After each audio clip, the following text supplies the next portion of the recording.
Claire Pascal, bonjour. Bonjour. Vous êtes la directrice générale de Comundi. En avril 2014, le groupe VK a mis la main sur Comundi. Qu'est-ce que ce rachat a changé pour vous? Comundi s'est enrichi de nouvelles expertises métiers à travers techniques de l'ingénieur, des formations plus techniques destinées au secteur scientifique et technique. Les éditions VK qui ont apporté leur savoir-faire en formation pour les collectivités territoriales. La société MB aussi qui avait rejoint le groupe sur des techniques plus spécifiques liées à l'action sociale, à l'urbanisme, au foncier, toujours pour des collectivités locales.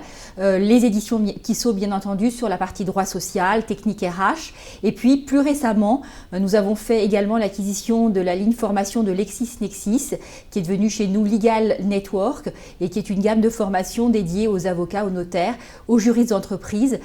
Dans quelle modalité d'apprentissage croyez-vous le plus? Alors aujourd'hui, les modalités d'apprentissage qui sont les plus pertinentes, c'est celles qui sont les plus adaptées aux apprenants ou les plus variées. Nous développons aujourd'hui, bien entendu, notre approche inter à travers les innovations produits, mais aussi aujourd'hui beaucoup plus du sur-mesure, puisque nous avons une croissance de 20% en 2015 sur les activités de formation intra et sur-mesure.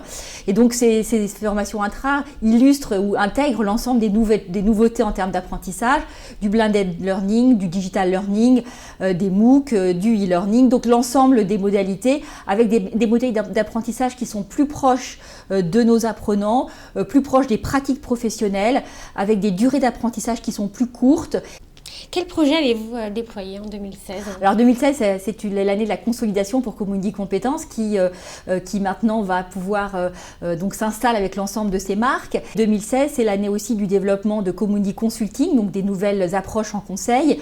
Des projets aussi de développement de projets plus importants sur mesure pour l'intra et bien entendu une diversification de notre offre inter à la fois avec du digital learning mais aussi avec du certifiant puisque nous allons développer une gamme de produits certifiants justement pour être au plus près de la nouvelle réglementation et notamment du fameux CPF.